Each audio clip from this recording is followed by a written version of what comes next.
Good day, everyone. James Hicks here from Hicks New Media and Infotainment News. Welcome to the latest edition of Perspectives in Focus.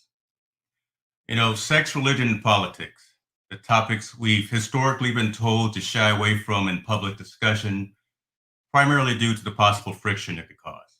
Well, we're going to talk about all three of those today. On this session, we will have an election ballot review discussion. I have a handful of panelists waiting in the wings to discuss various propositions that are currently up for election. Each panelist chose the one that resonated the most with them personally. We're not here today to sway your opinion to vote yes or no on anything. We are here to bring you facts and research information so you can go out and make your own decision on election day. We're streaming live on multiple platforms as usual. So we're on Facebook, we're on Twitter, YouTube, Twitch, infotainmentnews.net, and LinkedIn. And as always, I'll download the audio from today's session and upload it to our syndicated podcast that's available on all the major services. If you have any questions, please don't hesitate to ask. I can guarantee you someone else has the exact same question. I've been asked before why I do this. Why I record infocasts, interview people, have these at times awkward conversations about sensitive topics ranging from social injustice, politics, democracy, and mental health. I do it because it's necessary. Gone are the days of not having real, honest, heartfelt, challenging conversations with our friends, family, and our coworkers. After my wife and I recently watched The Way I Saw It, the Pete Salz's documentary, it became crystal clear to me. As an informed and educated citizen of this planet that has the resources available to me to help tell and share real, unbiased, and genuine stories, this is my duty. And with that said, let's go.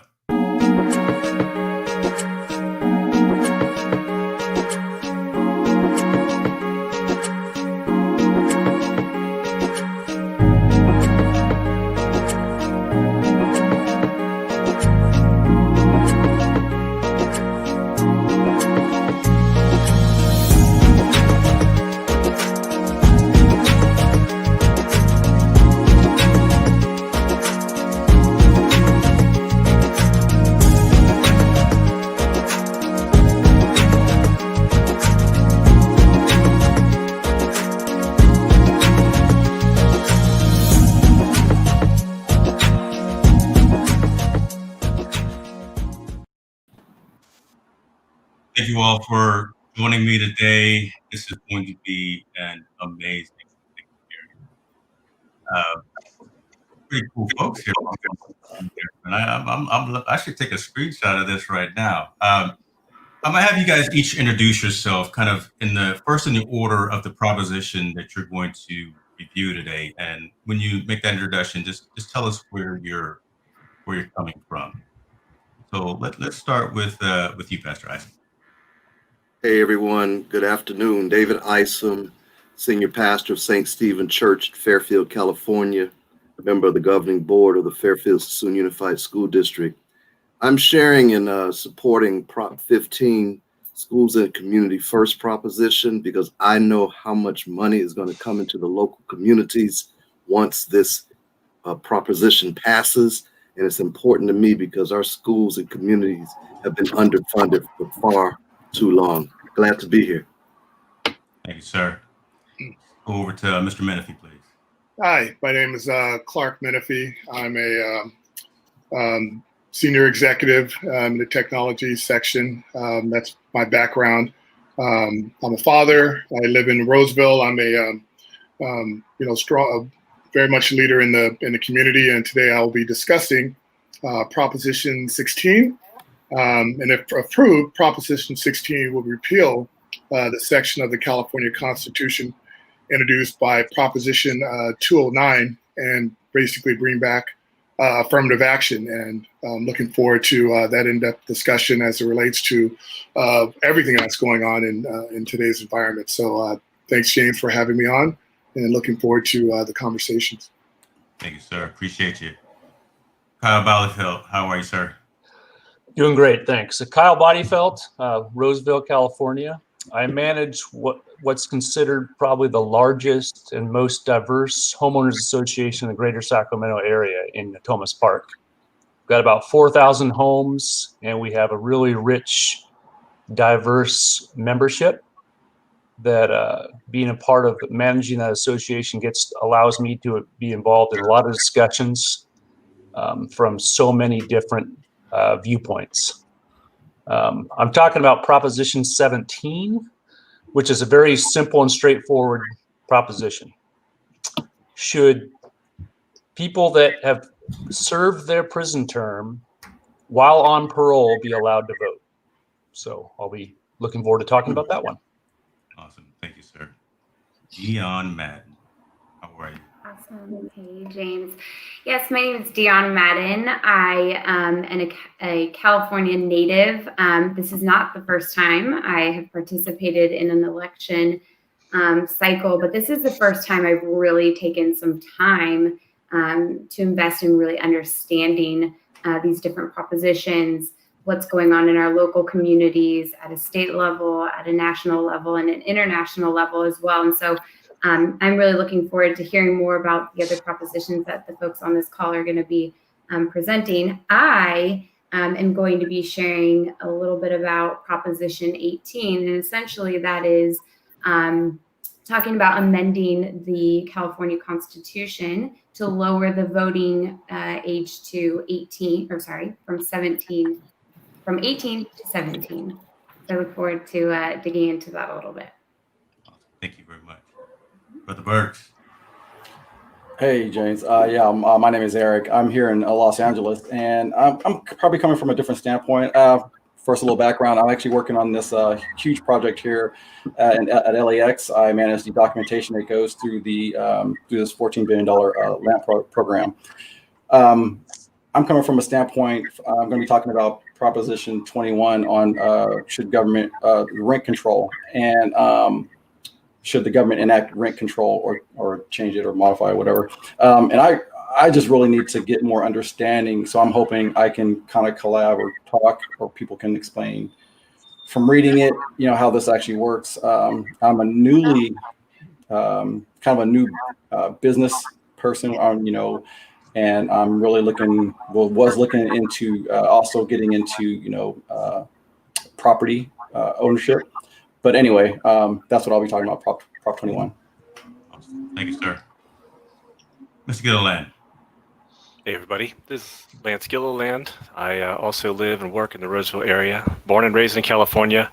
And career-wise, I've worked in technology for around a quarter century, maybe a little longer. I'm a privacy-minded citizen, so today I'll be talking about Prop 24, which aims to strengthen and clarify the California Consumer Privacy Act. So we'll get into the detail around that and maybe some of the benefits and drawbacks of what this legislation is all about. Thank you, sir. Jordan. Hi, I'm Jordan. I'm in Roseville. I'm a college student studying political science. I'm going to talk about Prop 25, which pretty much has to do with bail bonds and considering removing bail bonds in a favor of a system that evaluates someone's flight risk, essentially, or if they're going to commit another crime. Yeah. Thank you very much. So, folks, you can definitely tell we've got a incredibly diverse group. We've got everyone here is from California. That's all right. Couldn't get anyone from across the U.S. to jump on, but irregardless, right? We've got NorCal, we've got Southern California, we've got folks that are in the ministry, we've got folks that are in technology, folks that are in various organizations. So we come at each of these from a particular different angle, right? And we've got some real onus and some ownership in terms of everything that we're going to talk about. So the action item to folks watching is definitely to engage and interact. We're not considering ourselves professionals. We're not going to tell you again, yes or no in any particular proposition or even any of the major ticket items. But the idea is to be an informed citizen. We've done some research. We just want to sit back and have that dialogue and engage with you, our citizens out there in the state. So, Pastor Isom, Proposition 15, sir. So I should have been a little more clear, but it's going to be all right. I'm gonna be looking at Prop 15 from a racial equity standpoint, right? Because You do what you now, need to do, sir. You do what you need to do, sir.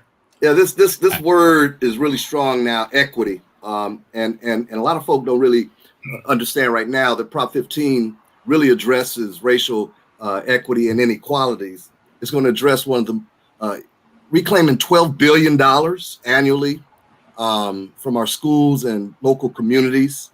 It's going to obviously impact African American and communities of color. The property tax system has a 40-year-old loophole that's been benefiting a fraction of wealthy corporations. I'm not going to say these huge corporations in California. I don't want to do that, but a lot of them benefit from this tax loophole. Corporations avoid paying their fair share. We're forced, to shoulder more of the burden. 4 years ago, homeowners and commercial properties, you've probably heard it, split roll. It used to be 55 to 45%. Today, homeowners and residential property owners pay 3/4, almost 72% of the tax burden.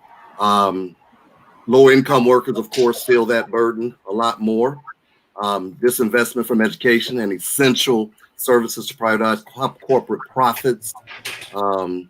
So that's I don't know how long I get to go, because I could keep going on Prop 15 because it's so beneficial as an educator.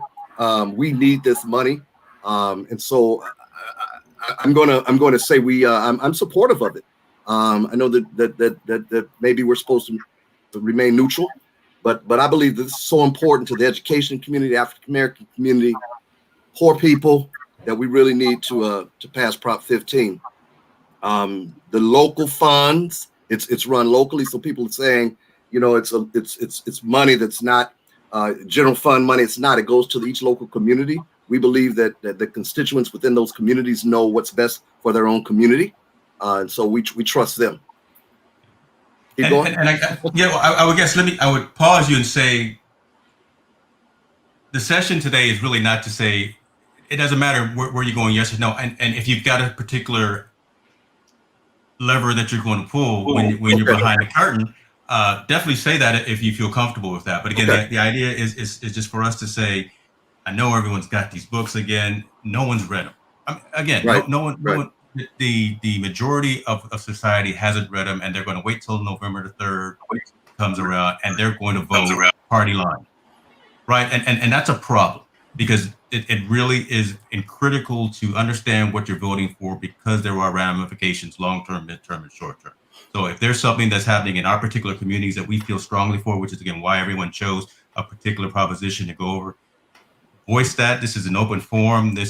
I own the platform, so we can say whatever we want to say. And but again, the idea is to be informative, to be respectful, and then to just share those thoughts with each other. So if there's a dissenting conversation, debate is always good. And just have that research to be able to say why yay versus nay if something like that comes up. If that's fair, if that makes sense. Cool. So yeah, Prop 15. So there's some arguments. Prop 15 hurts homeowners and renters. It doesn't.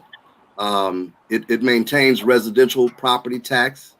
Any property being used for residential purposes is protected under Prop 15. You're hearing different from that. In fact, if Prop 15 passes, homeowners will see a tax cut because 15 expands the tax base.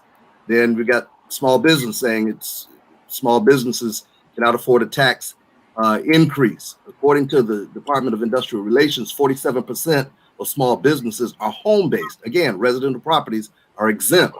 Prop 15 levels the playing field for many businesses already paying their fair share, provides a tax break, as a matter of fact, for small businesses up to $500,000 in personal property tax. Pros and cons. I love it. Appreciate you, sir. I'm tracking it and watching any questions, comments, things like that come into queue. And when those come up, I will definitely bring those on screen. So that's definitely Proposition 15. Thank you very much for that, sir. Clark, talk to us a little bit about Prop 16. Yeah. So Proposition 16, if passes, would bring back affirmative action, allowing race ethnicity and gender to be considered in awarding government contracts and deciding admissions to the state's colleges and universities. Basically, it's been 24 years since California voters considered whether race, ethnicity, and gender should be considered in awarding government contracts and admission to the state's colleges and universities. The politics and demographics of the state were far different in 1996 when such considerations were outlawed by with Proposition 209 and an amendment to the Constitution. So the fiscal effect, as this ballot measure is only 9 words long, it would just repeal Proposition 209, allowing the practice often described as affirmative action to again be used in the state. It was added to the ballot by the legislator last month, setting up a discussion about systemic racism and inequities at the same time as a national reckoning on these topics. Now, the fiscal effect, Proposition 16 would have no direct fiscal effect on state and local entities because of the measure. The measure would not require any change to current policies or programs. State and local entities could still make any number of decisions about politics and programs that consider race, sex, color, ethnicity, or national origin. So obviously there's some pros and cons. Supporters would say, yes, it means equal opportunities for all Californians. Despite living in the most diverse state in the nation, women and people of color currently are still discriminated against. And supporters would also say we're at a historic moment and need to strengthen California by overturning discrimination in all areas. Opponents would say it's a step backwards, introducing a new form of discrimination to favor politicians' favorites. Let's not perpetrate the stereotype that minorities and women can't make it unless they get special preferences. So, that's, in a nutshell, that's Proposition 16. Again, these are critical topics, and again, if you haven't done your research to know what's going on, you are definitely at a disservice to yourself. So thank you for that one. Mr. Bodyfeld, I understand you got something you want to talk about. Yeah, Proposition 17, like I said, is fairly straightforward.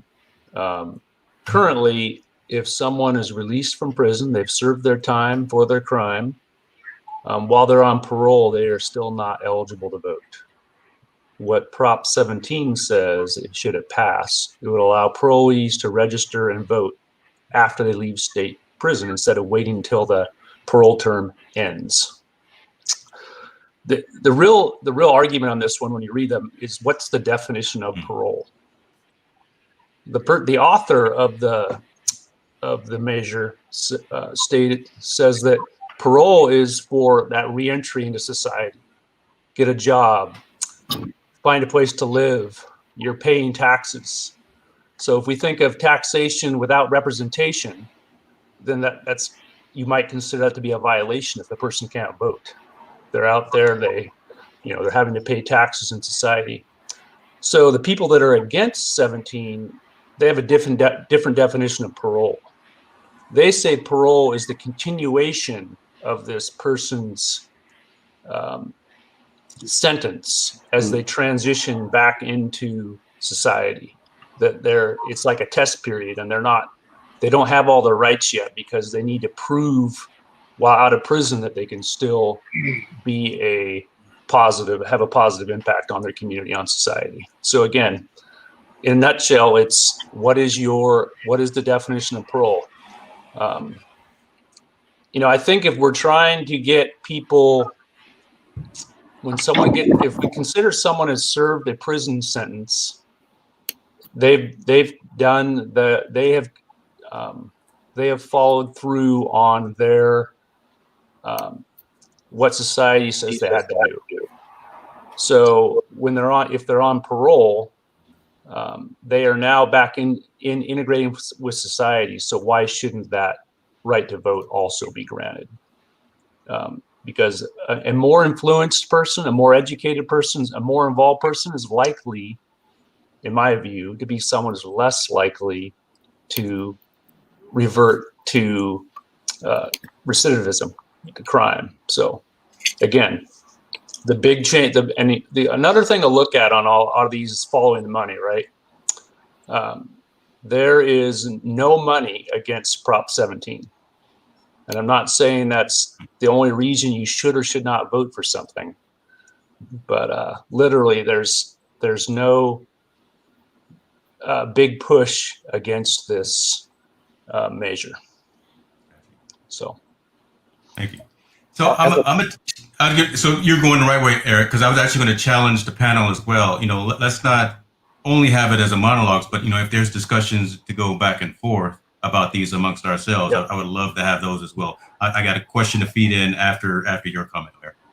Yeah, you know, I was saying, you know, if in my mind, if someone's done their time, they did their time, then re-entry that's almost like now that parole should say, hey, let's see if you can make good decisions like voting and doing things, because now you want to be more productive, I guess, in a sense. To me, I feel like that's a good thing. You know, these guys, if they're coming out and they're even interested in voting, I don't want to say guys, I apologize when people are coming out, but I think it is their duty. It is their duty to be involved and they've done their time. They're saying, hey, you know, I've done my time. Now let me get back into doing the right thing, like voting, you know, being part of the community. Because I feel like that's really a positive step in the right direction. But you know, I think that I don't know if you're for or against it, but that's probably why there's nothing against. There's no money against doing the right thing.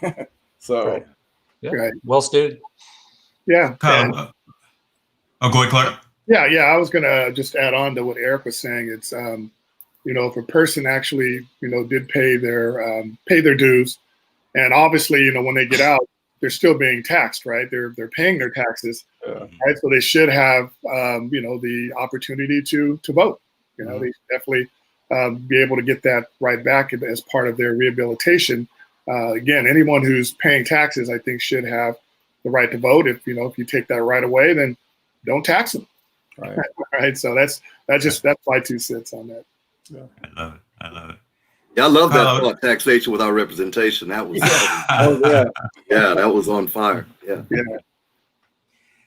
Question here from Jeff Stone about, you know, besides parolees, who benefits from Prop 17, and Kyle, since you know we're chartered with this one in particular, do you have any insight on that? There's nothing listed in what I read. I mean, it's like I said, there's no behind the scenes. Oh, it's gonna help Democrats win elections if we get. That's not it. That's not part of this. This is just all about civil rights, allowing people to vote who've already served their time. Yeah. There's no hidden agenda that I can see. I'll put it that way. We do have a question here, and I want to backpedal just a little bit in regards to Proposition 15 and Pass Ice. I'm not sure if you have a comment or something you'd like to say in regards to this. Yeah, well, it exempts commercial properties that are worth less than $3 million. 92% of the new revenue comes from the top 10% of commercial properties. It provides a tax break for small businesses up to $500,000 in personal property taxes. Provides phase-in time that will allow businesses time to adjust. Commercial properties with the majority of small business tenants have the longest phase-in, a lien date of 26.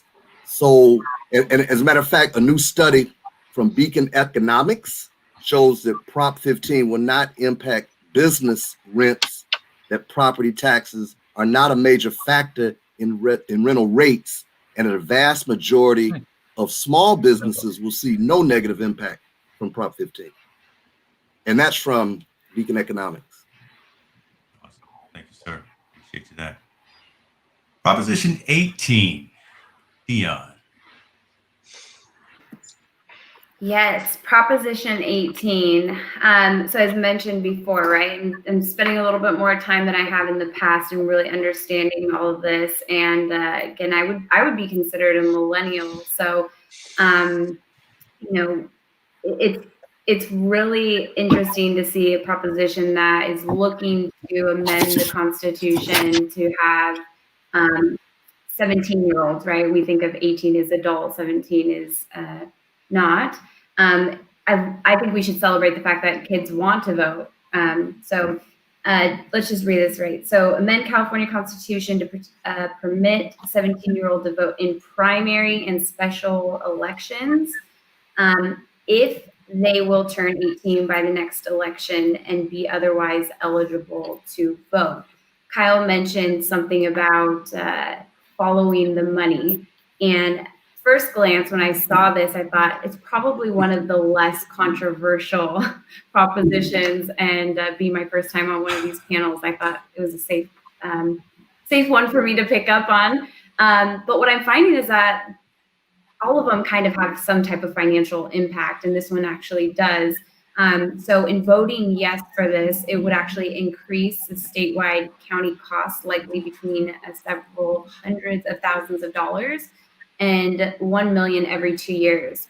It's an increased one-time cost to the state of hundreds of thousands of dollars. Now, I probably could do a lot more research and better understanding where that money is actually going, and maybe some folks on this call are aware of where those funds go.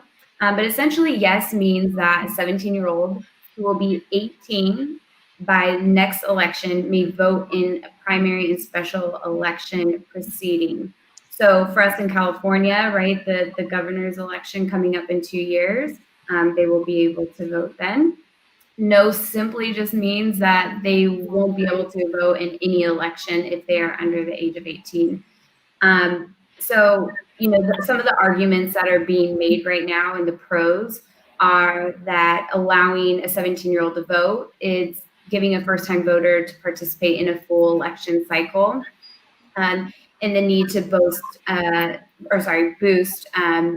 youth civic engagement in our elections by creating a lifelong participant in the most fundamental process of our democracy. And we go back into saying, if we get more included into this process, maybe it's something that they focus on outside of things maybe that are not as serving to them. So, my thoughts here is, again, we need to celebrate the fact that younger individuals want to have their voices being heard. I don't know about you guys. I started working when I was 14 years old. And so taxation without representation, I don't even think that was something that I really thought of. Right. But I was out there working, and we all have our own, personal backgrounds and the reasons why we started working at a young age. But it is definitely something to consider, right? If they're out there and they're contributing to society and they're paying taxes, I definitely think it is something that we should be considering. But something, deeper to keep in mind, and this will vary between any age.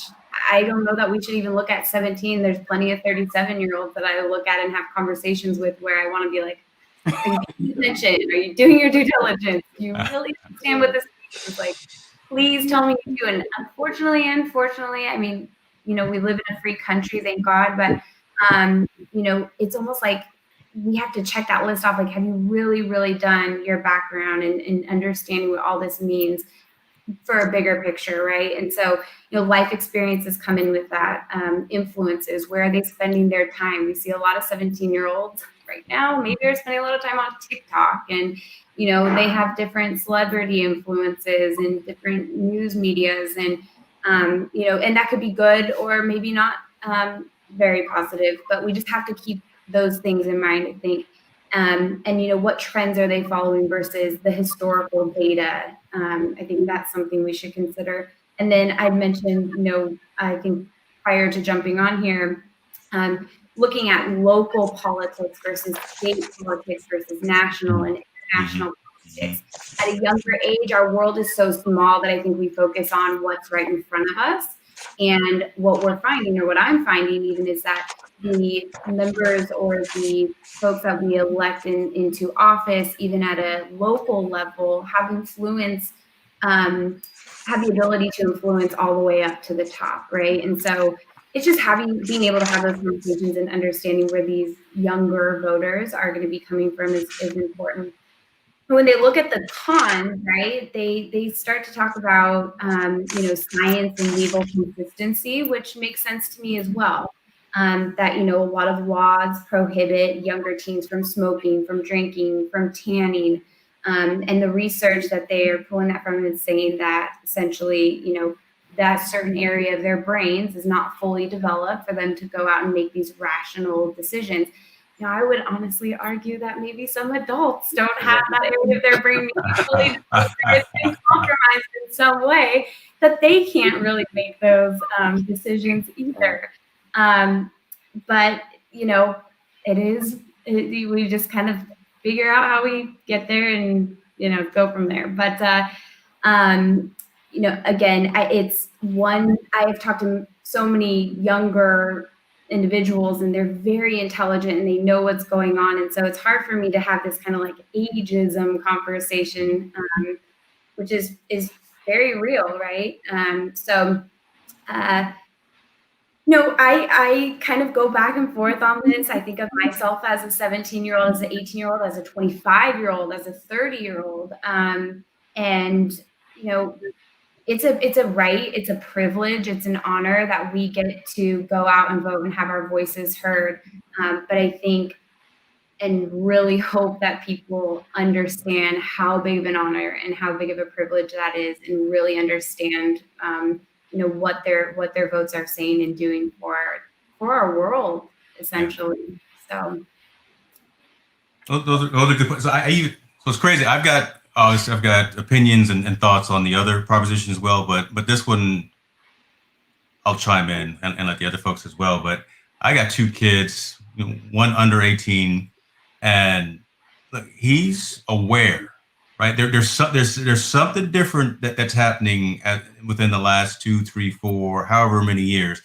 Yeah, they've got those devices in front of them, but they are dialed in, they are connected. Some of it good, some of it bad, but the youngsters don't sleep on the kids right now, because they will be the next ones who obviously take over after we're all in our rocking chairs. But in terms of being aware of what's going on, knowing the difference between right and wrong, and wanting to voice that opinion, we're definitely seeing that coming up now with the youth. So Jordan's 18, son is 16. He's ready. He could vote because again he sees what's going on out in the world, irregardless of what the topic is, right? If it's gun reform, if it's police brutality, if it's cleaning the forest in California, he's affected by all of that. Everything I just said, he's somehow affected by all, and he's got a informed opinion, an informed perception of all of that. So I think it is overall a good thing to have the age probably looked at. Maturity, 21 to drink. Whatever. Are you mature at 21? Look. Me and Eric could talk about some of the things we were doing at 21, and we weren't ready to do anything at 21. But it's not that kind of show. But I agree with you on that. Anybody have anything they want to add? I do. I like to add something. One, we can go back to that taxation without representation every time, because my son is 17. Or my kids are working. I think I still have one more 16-year-old, but all my other three kids are, they're older. My son is 17. He's working. They're taxing him. My thing is, if they're taxing him, he should have the right to voice his opinion, or don't tax him, because they're not looking at this check. I say, did they tax you? Yeah. Damn, Dad, they took a lot of tax. I said, that's what happens. I think that's a great suggestion, right? If they're not going to be able to vote, maybe that is the case where we have some, some options out there that they're not taxed. Just kind of doing a bit of a brain dump while I was going through this, maybe there is some type of voting that they can be, or that they can participate in, but maybe it is not essentially accounted for, but it's not just regarded, right? So in the next election, like, they are the next generation and their voices need to be heard. And so for, the coming years, it's like, we need to make sure that these things are being addressed, because that's what's important to them. And so when they are available to vote, it's already kind of it's in the works, right? So I don't know what we'd call I don't know what we'd call that, a preliminary voting, but they still keep that data, right? This is what's important to this upcoming generation that is going to be voting, and we really need to make sure that these things are being worked into our conversations and just being addressed and something that's being taken care of. They make that the new electoral college. So I've got a comment on this one too, that I thought that some of the argument against what I read were almost insulting. One of them said that they'll be brainwashed by high school teachers. And I thought, you're really putting that in your argument. These kids don't have families that they're involved into, and you're just going to say that the school system is going to brainwash the kids so they vote on a measure that benefits an increased tax or whatever it is. So I thought the argument against just look horrible when you read them, in my opinion. So children. So what's interesting is some elected officials that have been serving for a particular amount of time in their community now have the children and generations voting for them. I was having a conversation with a friend yesterday, and he has 3 classes of high school students voting for him now. He worked within the schools. And so these children know, as James said, these children know exactly what's going on. They're not slow. And while I agree, Jennifer, so the data piece is one thing, but I think that they should be able to exercise their vote not only so we know what they're thinking down the line. I believe that if they are paying their taxes, that they need to be able to vote, or there needs to be proposition. I can't vote right now, so I can't pay taxes right now. We get a new prop. Well, we have Jordan, right? Jordan, you're 18. Yeah. What are your thoughts on this? I mean, it's great to hear from the younger community. Oh, there's a whole slew. Yeah, I was going to say, I think it's a great idea. A lot of the teenagers I know are way more passionate about things they can't even vote about than the adults I know. Like, they actually care. They want to do something, but they can't because they're not 18 in time. So I really do think this is a great idea. I know a lot of people who would be very thankful for this opportunity because they're the ones that are really being affected by a lot of this stuff. But the adults who can vote aren't making the right decisions. I mean, the weirdest thing is everyone's going to be, even when you're an adult, you're still going to have influences that make you sway one way. Families have voted typically kind of the same pattern. Like my family, you're going to vote Democrat, you're going to, or Republican or whatever. They tend to do that anyway. So what's the difference? Oh, am I muted? No. No, but you're going to have some type of influence anyway. So whether you make the right vote or not, if you vote and you say, "Oh man, I made the wrong decision," you get to make that up in the next vote. But it's a learning experience. It's like life. We make mistakes and then we hopefully learn from that. That's what the voting is going to be. We voted. Even grown-ups have voted for people that voted. Some people they didn't. Some won, some didn't. The ones that won are like, "Oh damn, what happened?" That's just life, and I don't know why they don't see it that way. Or this. Okay, I'll leave it at this because I'll keep going forever. But it's just like law. You know how they build up one side. Every side wants to build up one side for their case. We're going to only sequester these people. We won't ask IT because I don't know about you guys, but I've never got to serve on a court. Every time I go to those things, they say if you tell them you're IT, you're not serving on the court. Good to know. Yeah, let's write that down. I'm gonna write that I'll down. try that one. I know. But it would be great in my mind. I want to experience that. Hopefully nothing really devastating, but I want to be so every time. Maybe it's just because I want it that I don't get it. But I tell you, to me, I feel like when you're building up one side, it makes it so that it's not fair because now you're and again we could talk about other problems and stuff. I feel like if you want it bad enough, you'll work towards getting it. You'll work towards, you'll make the right decisions or not. But it's your choice to be able to make that decision. When you take that away, I feel like, okay, now you have no rights. So. Well, I'll just say one more thing on this because I could go into it a lot too. But there's a path to the ballot, just like any of the propositions. And how does this actually make it to the official ballot, right? And for this one in particular, or I think any of them, they need 2/3 vote to pass to actually make it to the ballot. And they've done voting on this already in the Senate and the Assembly, and both voted yes. There's a majority of yes. it also breaks the data does show that it break it up into, separate parties and who voted for and who voted against it. And so that's just stuff that I think is very interesting. And obviously, there's a path, always, we know, right? There's a path to money. There's certain things that are being pushed one way or another. To your point, Eric, I think you said, one's going to go on one side more than the other. But I think this one, for not being such a controversial one, it started a nice conversation. You sure have. You kicked off a whole lot of conversation there, D. It brings in a whole new group of voters, right? So it's just something for us to keep in mind. James, I don't want to go too far. I'm looking for some education on this one. On 16, let's see, I'm sorry, 7, bear with me, it'll be real quick. 16, 17, and 18 all were passed in legislature. Why are we voting on them? Like, this one was 81% approved. Yep. I'm just saying, didn't we vote for the people to do legislation? I guess my question is, do we know when? Because there's all sorts of bills that get passed that we don't vote on that are then become law. So why are we revisiting this after a certain amount of time? And I don't have the answer. I don't know that answer. I'm just throwing the question out. Maybe our poli-sci major has the answer to that one. But I think it's a great question because there's a lot of laws that have been passed over the past several months. This being one of them, actually, Proposition 18 that has gone through several different voting cycles and it's still on the ballot, but I think it needs maybe one more. So does it have anything to do with their amending the Constitution? That might be it.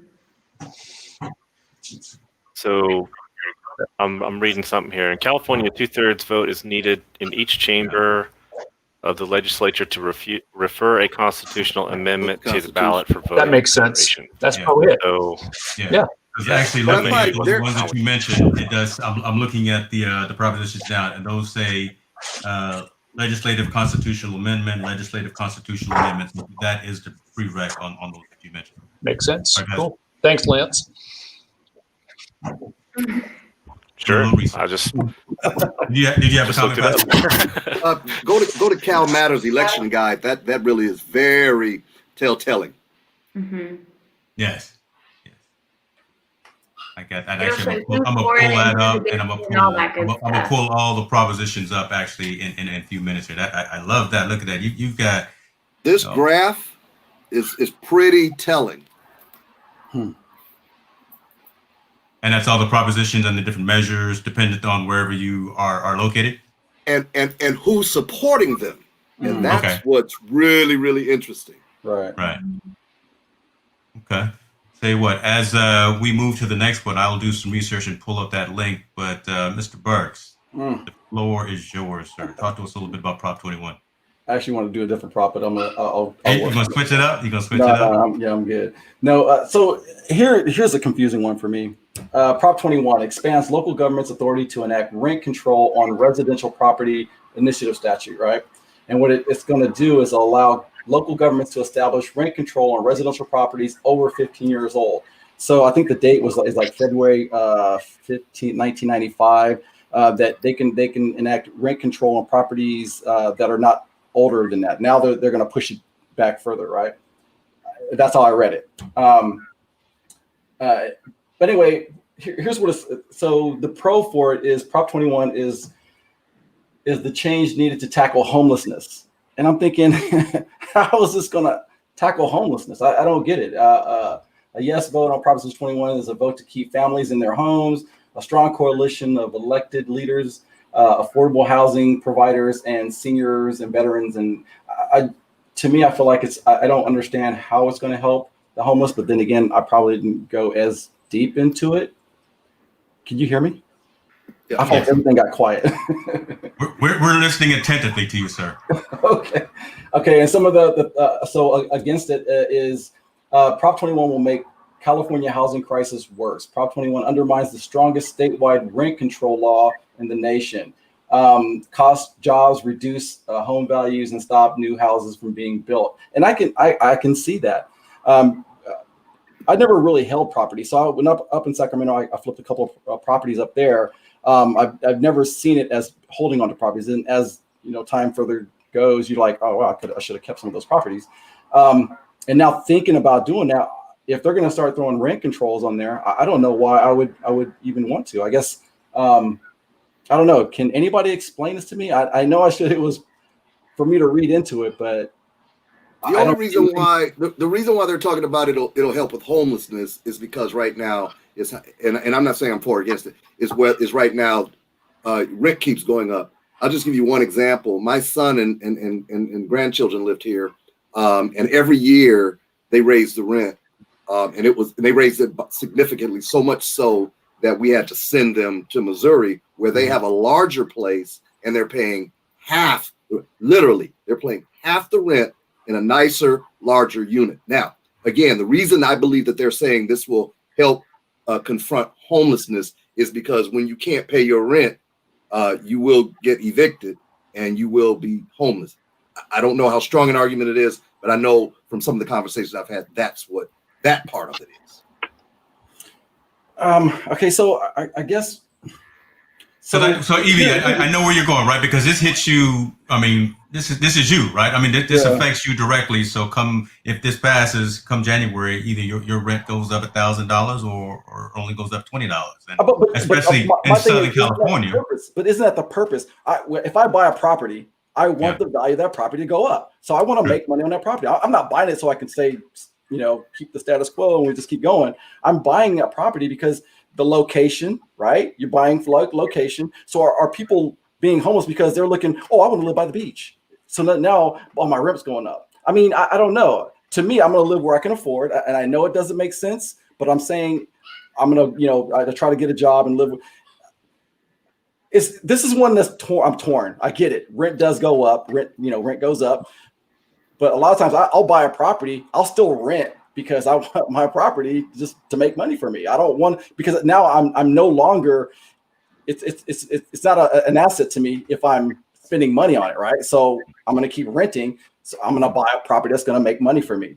And that's just how it goes. I want the value to go up. Therefore, but if I'm throwing that money away, I don't know.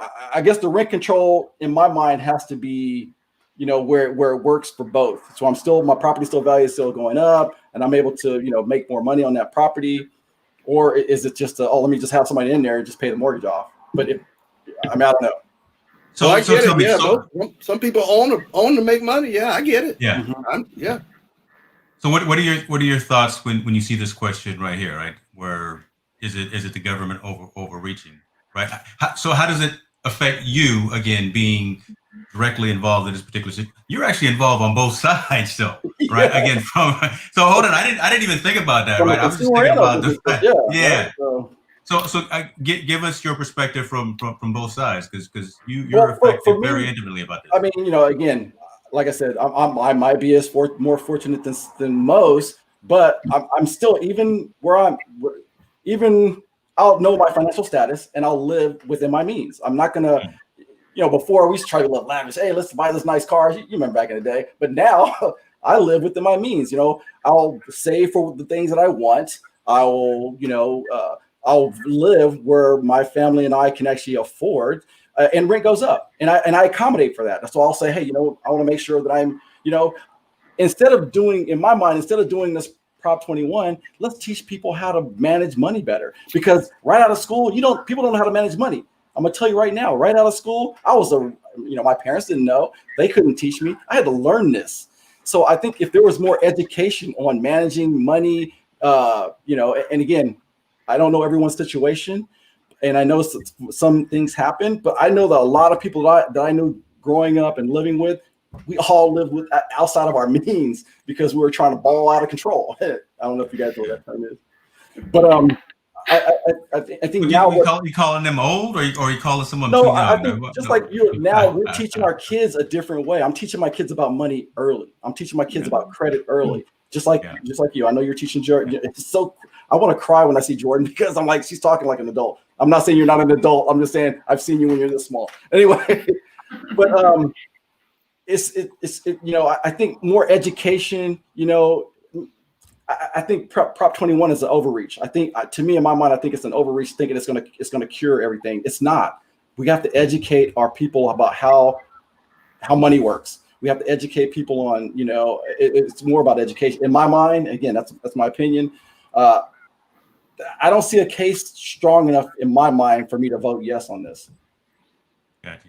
And so let me bring this up because that's very telling, all right? Because again, we're having those informed conversations, and someone will read this and say, "Should I vote yes versus voting no?" Proposition, dependent on how they're written and who they're written for, a yes may make you think you're voting in an opposite direction, 180 degrees of what really you're thinking. So just because they say it's going to cure homelessness, oh yeah, that's good. That's exactly good. right. So I think that's something that should not be taken for granted. The verbiage that's used when writing these bills, writing these propositions, these measures, and things like that. The onus is on us as that informed citizen to really read those and be aware of that information that's provided to us, because you may think you're voting for lower lunch money at the school, but in turn you didn't mess around and you didn't added $10 to the price of a hamburger at school. So read that information, be aware of it, have these types of conversations. Hopefully this is a catalyst for folks who haven't voted yet or are still looking towards November 3rd in terms of how they're going to cast that vote, to have conversations with folks around them. And if you don't have anybody around you, there were some very key resources that were just brought up amongst this that I definitely want folks to take a look at. So one that I was given just now, Ballotopia, was mentioned, is a very good web location to go take a look at. So I challenge folks to go take a look at that. And then the one that you brought up, Pastor, which I found interesting as well, was Cal Matters. So Cal Matters has everything in terms of what you need, reviews of all the propositions, reviews of everything that's on a particular ballot. And when you got videos, look, I can be lazy sometimes. So if there's a video talking to me about, I need the cliff notes. These are the cliff notes right here. Right? If you can make it very easy for me to get the whys and the why nots, this is it. So I will definitely include these links after the show, but I wanted to definitely put those up as well. So thank you, Mr. Birch. Appreciate it. Did you have anything else, sir, that you wanted to talk about Prop 21? No, thank you. Thank you, sir. Lance Gillen. What? Time to talk? You now have to talk to us a little bit about Proposition 24, sir. All right. So, as far as my background, I wore where's my sleeve here? So you can see here. There it is. On purpose, I wore that. So as I mentioned in the intros, I'm into consumer privacy.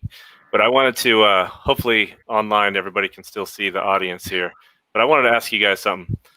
Who here reads the fine print when you sign up for an online service? Just maybe raise your hand if you do that on a regular basis. I didn't think so. I learned from you. So yeah. So we've had this conversation 20 years ago. Most people do not.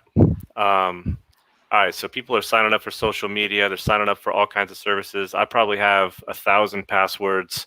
We've talked about how to manage that on a different show, but there's a lot of personal data that's available out in the space for you. If you do anything online, even if you don't do anything online, if you have a phone or shop or buy a new car, like there's so many connections to your private personal data that puts your data out in the universe, and you don't always know what's happening. So California has some of the strongest laws in place now with the California Consumer Privacy Act. It was a couple of years ago. It's really just started to come into play. I think some enforcement. I don't know when exactly it was to be enforced. I believe it was beginning of this year. But companies are moving along in their compliance with the law. This proposition sort of strengthens, if you will, some of the provisions in the original legislation. So I'm going to read just a couple things real quick. So a yes vote supports the initiative to expand the consumer data privacy laws. It also establishes a privacy protection agency. So there's a new agency being created by this proposition. And then obviously a no vote says all that stuff's not going to happen. So some of the key points on this is,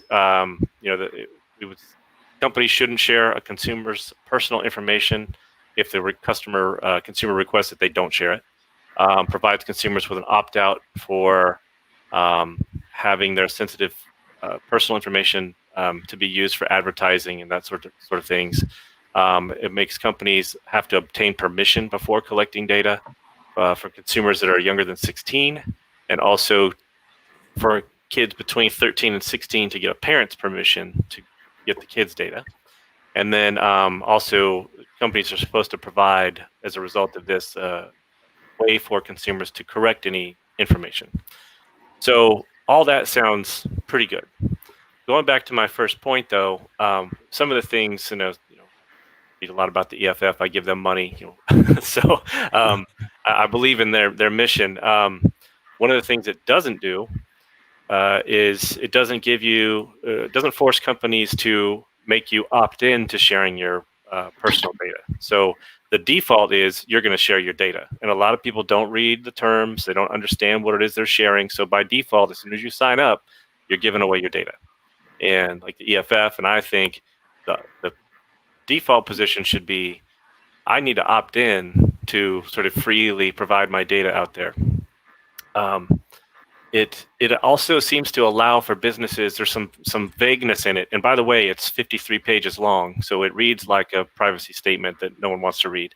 What's EFF? Electronic Frontier Foundation. Sorry, I should have said that up front. Thank you. So they're a nonprofit private organization. I can send James the link for the show notes as well, EFF.org, if anybody's writing with their pencil right now. But let's see.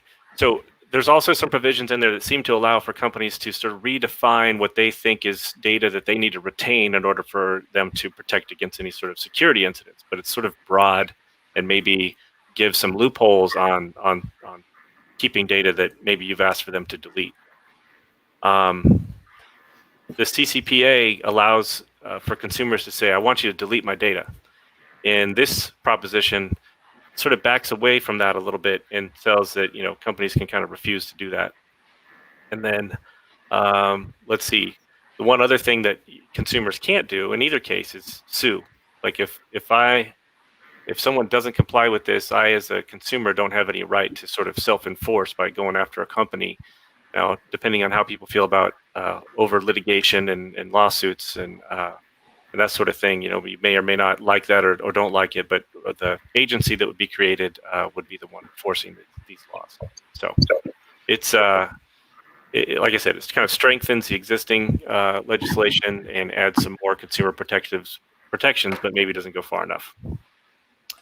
So let me ask about this, because as you were reading about that, and I have questions, and maybe Clark and Kyle, and maybe you too, Eric, because you're business owners and you're involved with the community from various perspectives, right? Does this affect you as well, right? In terms of how you engage with folks from a insurance perspective, setting up policies and things. That is this advantageous to you and your particular business, or does this hinder, right, you being effective in what you're doing? Yeah, my take on it is, when you look at California laws now, they have, we're considered to have the strongest set of privacy rules in the country. And, it seems like Proposition 24 aims to expand those protections. I have to dig in more to it, but, just from that statement alone, if it expands what's already a strong, the strongest set of privacy rules, I don't necessarily see the downside, but, as you guys mentioned, a lot of the devil's in the details, right? Having to look at the cons as well. Yeah. I think pros, it strengthens something that's already strong, but I'd have to look at more into the details to see why they would, why that change, why to make it even stronger, like what's missing in the laws today, or in that prop today. Because how are they even, who's monitoring if they're selling your data or not? If your data is out there, or you're having to do it out there, put it out there, because some of the, some of the measures that they use to secure data. They have like I don't know why I can't think today. DocuSign. DocuSign. I mean, when you actually go and I mean, when you try to buy something online, you're offering your cars, you're offering your this, and say you want to secure it, and you're going through like DocuSign because you're signing documents like because everything you do online now, right? So you're buying a house, you're in there. You go to DocuSign, you get all these documents, you click, and you get the signature page. You're doing a digital signature. Who's managing where you're taking that information and selling it? I'm telling you, because I bought a car. I just got a car for my son, right?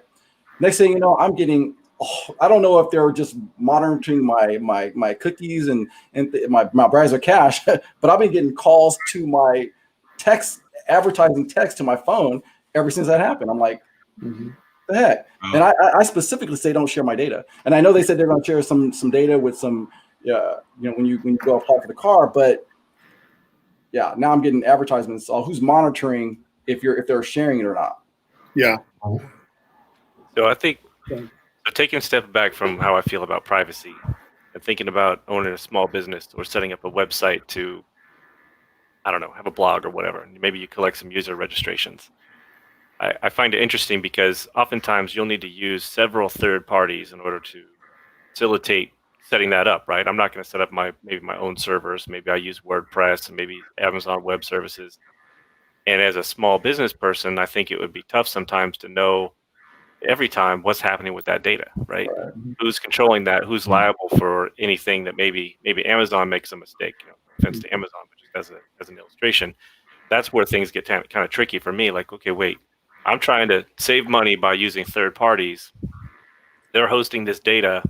If they share that data, I guess that's on me according to this. But that's where like the expense of it and trying to keep track of where everything's going. I mean, I guess as a business owner, you're responsible for that, but it does get to be very time consuming and it reduces the ability to maybe use some of the third parties. Right. Yeah, I mean that can go into a whole lot of different tangents as well, right? Because look, I have conversations on a daily basis, and Dion can attest to this, right? You start talking about having enterprise data online, and from a privacy perspective, let's say you lose that data, right? So there's been a couple of situations recently that are well known. So us here in Northern California, I'll say Cache Creek Casino and Barnes and Noble got hit with cyber attacks. Right. So this type of thing can bring up a whole nother conversation from a privacy perspective, and someone's out there that's hacked into your information and charging a ransom for the fact that you've lost your data and your information and trying to get that back. Who's at fault? Who's responsible? Where do you have any repercussions into, right? Can you ask Barnes and Nobles for money back because they lost your data because some hacker across the ocean stole their information? Don't know. Yeah, I think this situation is a little bit different. So this would be like sort of pseudo legit business purposes where they maybe sold off your data, or they were working with a third party to process the data, and that third party then took that data and sold it, not nefariously necessarily, but because they thought they could do that with your data, not necessarily a cyber attack. Because I think there's provisions to sort of defend against that, and I'm not an expert on the CCPA, but I believe there's something in there about that. But this would be more like just, I use a third party to service the data and they do something else with it, unbeknownst to me. Right. Who's liable? I don't know. That's where it gets tricky. Yeah, I will say this to everyone, and it's kind of in the same line. If you have Netflix, watch The Social Dilemma, because that talks about not just about the dopamine hit that everyone gets when they get those notifications. And that's real. I mean that's a conscious effort and thought when TikTok and what are they, Joe? The Snapchats of the world and the face. When all of those services are being utilized, there's a real concentrated, focused dopamine hit for when you get those notifications and likes and things of that. And then yet and still you search something on Google, and next thing you know, in your Instagram feed or your Facebook profile feed, you start seeing advertisements for that information. Did you authorize that? Kind of, yeah, you did, right? The end user license agreement, the EULA that no one reads except probably me and Lance, says that you allow these companies to use that information for those types of advertising purposes, but bringing it full circle, I think folks again need to be cognizant in terms of what they're signing up for. So please start reading those thick manuals, skim over it, look for the cliff notes or whatever, but understanding what you're signing for. Nothing's for free. How about they make cliff notes instead of you know what I mean? Put cliff notes in it, because who wants to read that 29,000 page jargon just to get down to, oh, we're going to sell your data. I mean, it's just they need to have like a summary at the beginning. Right at the top. Here's We are going to sell your data. Well, I will say this, and then we'll move to the next one. But again, nothing's for free. You don't pay dollars for a Facebook and Instagram or Snapchat and all those. But what you don't pay for is that recurring barrage of advertising and spam in your email because of items which Lance was just talking about. That makes sense? Yeah. Awesome. Proposition 25. Jordan, what you got? All right, so Prop 25 pretty much is trying to replace like money bail systems. So they want to essentially eliminate it so that there's a new system that's based on your flight risk or the possibility that you'll commit a crime if you're released from prison. So there are a lot of people who are for it and a lot of people who are against. It's kind of a tricky situation because it's like a what's the worst of two evils kind of thing. From what I've seen, more people tend to be for it just because it helps to fix a lot of problems we have, but it does create more. So a yes vote would replace the current system. So a lot of the pros are that like you decrease the time that people spend in jail, especially innocent people who can't afford to pay bail. This does decrease a lot of taxpayer money. I think I read somewhere that taxpayers spend like $5,000 a day or $5 million. I don't know, a lot of money a day just to have people in prison who don't need to be there because they can't afford to pay their bail. Bail is unfair to a lot of economically disadvantaged communities and people, so they have no choice but to be in jail. And this creates a permanent record that causes a lot more problems down the road because they can't get jobs, they can't apply for loans, they can't get housing, things like that tend to create more problems that are unnecessary. But there are still a lot of cons. So like the NAACP says that it's going to create a lot more like racial motivated judgment. Even though the new system is like a computer-based system, the way that it's like designed tends to have a lot more problems with racial bias. So a lot of people are going to be like unfairly affected by it. And it removes the constitutional right to choose if you want to use bail as a way to kind of avoid going to jail, or if you want to go to a judge. This causes there to be one option, and that one option is the computer, and its decision is final. There's no other way out once that decision is made. So a lot of people are very unhappy with this. And a lot of people are worried that it's going to cost us more money because this whole new system is going to take years to implement. So there's going to need to be more organizations, more law enforcement resources, all kinds of things going to the system that might not need to exist because we already have a system in place. I love it. I love it. I'll say just fix the systemic issues that we have. Keep the bail thing in place. They already have a way to deny bail if you're a flight risk.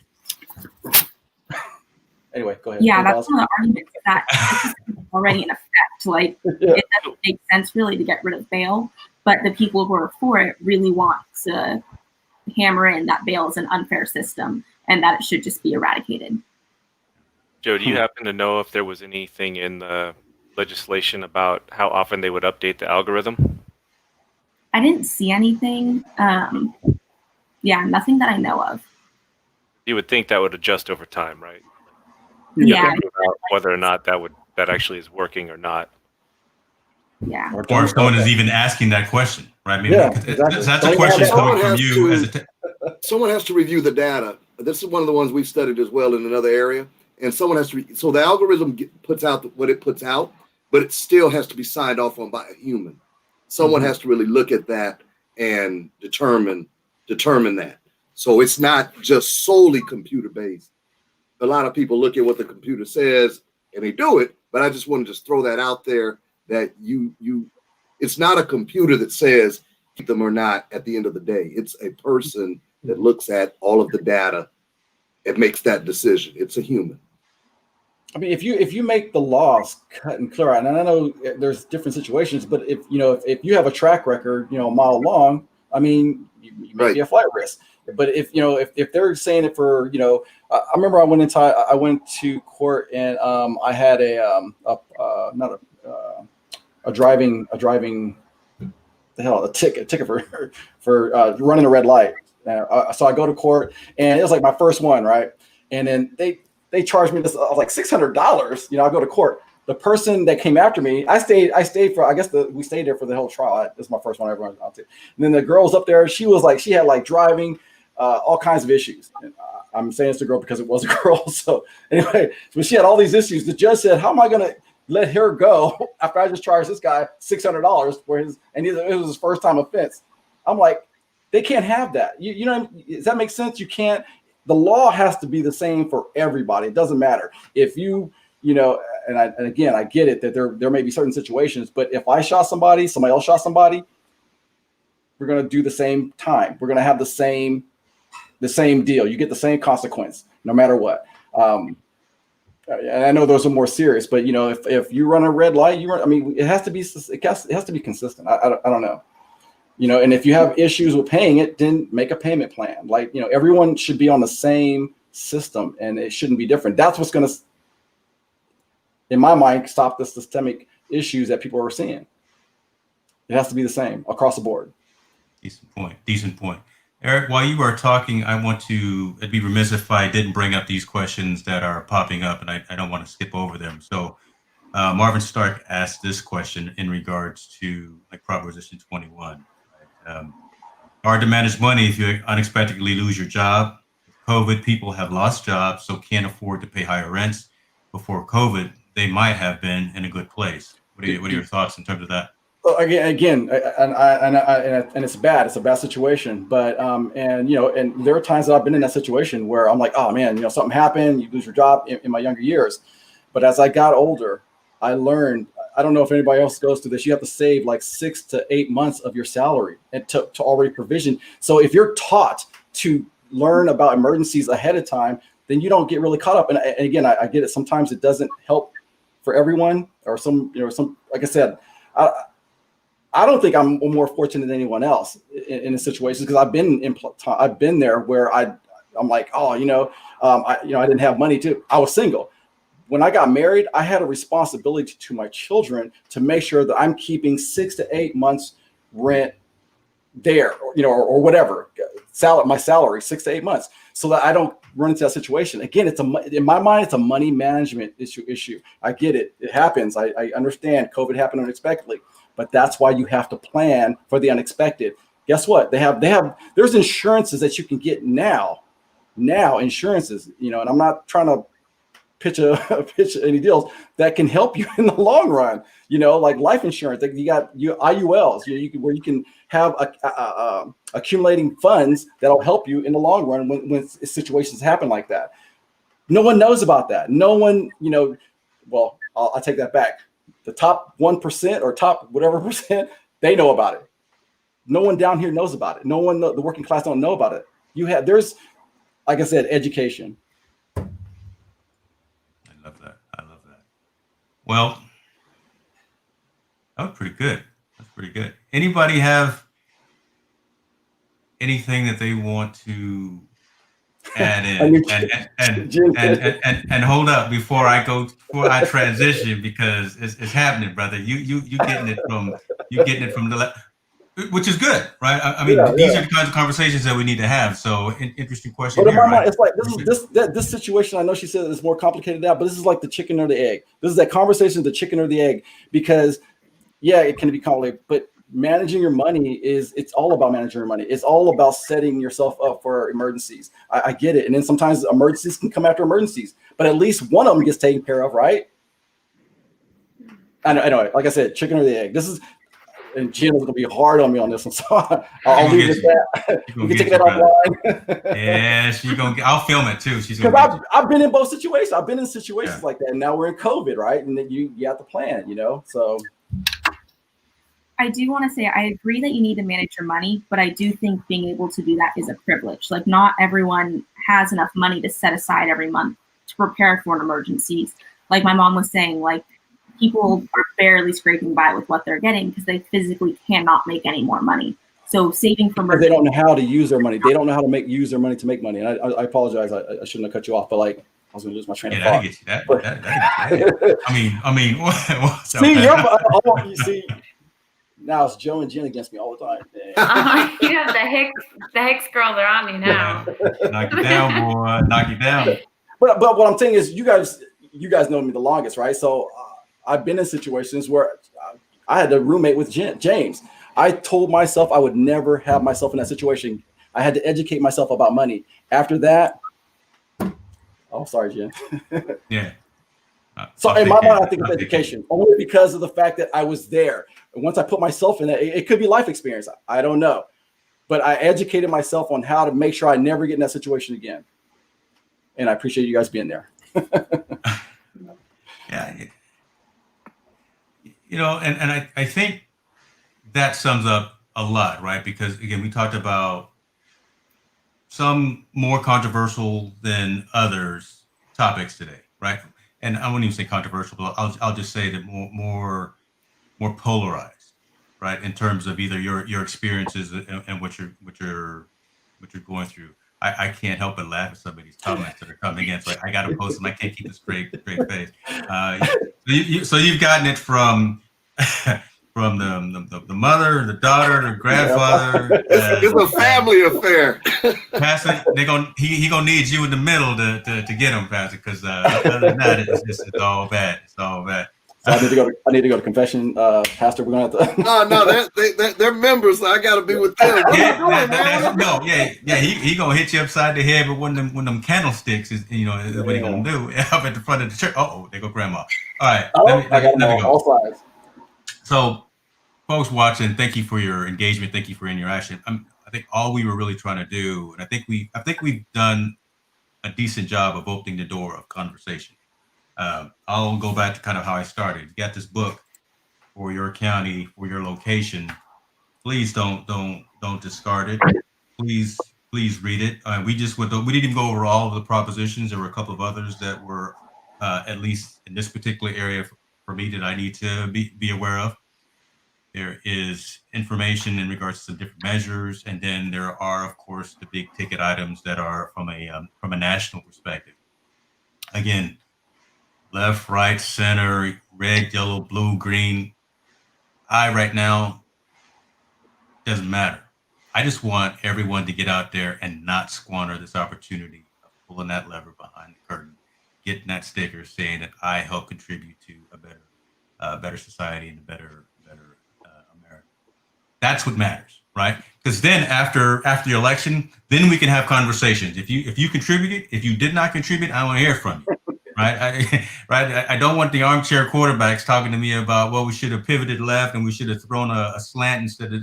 No, I want to hear it. The idea again is to bring up these conversations and have this information spread process.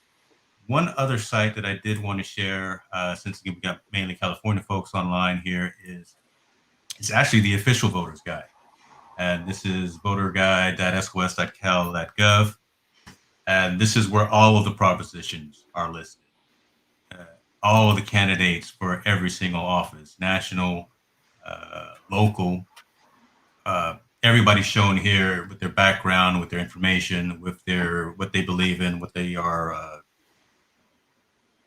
championing, things of that nature. So please take a look at that and have that information with you as you go through your due diligence of reading your sample ballot.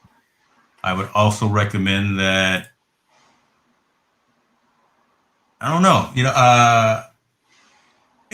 up until this point, it's been great experience for me to go on election day and be in the midst.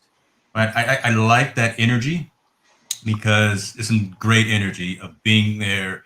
The first time Jordan was voting, I asked the ladies, could I stand behind her, take a picture of her? So I captured that moment of her pulling the lever, doing the thing for her very first time. World's different right now. We got COVID. We got to wear our masks. We got to wash our hands. we got to do these things. You may not want to do it, but you got to do it because next thing you know, you're going to get to coughing and you're going to have a bad time. And it is what it is.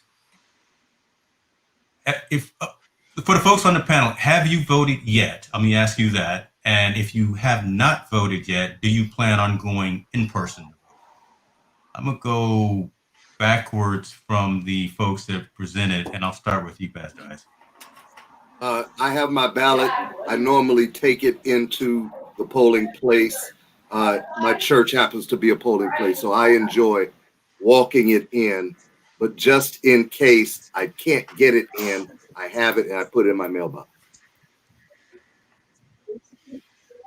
Well, you, Clark. Yeah, I plan on, as tradition, I usually plan on, as you mentioned, I like the energy of going down to the booth, filling out the ballot and putting it in the box. So fully plan on doing that, this year as well. You just want the sticker so you can have a nice little Instagram post. That's what you want to do, right? You got to do it for the gram, brother. That's what it is. You know me well. That's it, sir. Kyle, what about you, sir?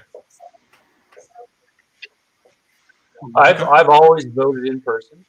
This year, I am going to. I have we all got a mail ballot in California. Is that California? Is that Foster County? That's all of us, right? So we all have it, but you can take it in person, right? I'm going to probably take mine physically to a box, one of the boxes listed, and then I'm going to do the tracking because I believe that we have a very good system for tracking. Whether you mail it in, whether you go in person, I believe that the system will work. But I'm probably going to go drop it off directly to one of the, like Santucci Center. You bring up something critical that I don't want to gloss over. I don't want to forget about as well. And then I'll go and ask you, D. But ballot boxes, official ballot boxes. Keep on the lookout for the ones that are out there. There's some folks that are getting some milk crates and some plastic cartons and they're putting them out there on the corner. Folks are, unfortunately, it's happened and it's going to continue to happen. They're going to drop their ballot in there. It's not going to get counted because it's an unofficial ballot box. Be cognizant of that particular activity that's happening out there as well. Suppressing the vote from a whole different perspective, right? We've seen it from many other avenues as well, but this is something different, right? People out there taking that conscious energy of creating a fake ballot drop-off location, putting out there on the corner, and having folks put their information in there. There's something really wrong in terms of the person who would again consciously think to set something up like that. So just again, be aware. Dion, what about you? Yeah, so I have not voted yet. I will be voting on the 3rd.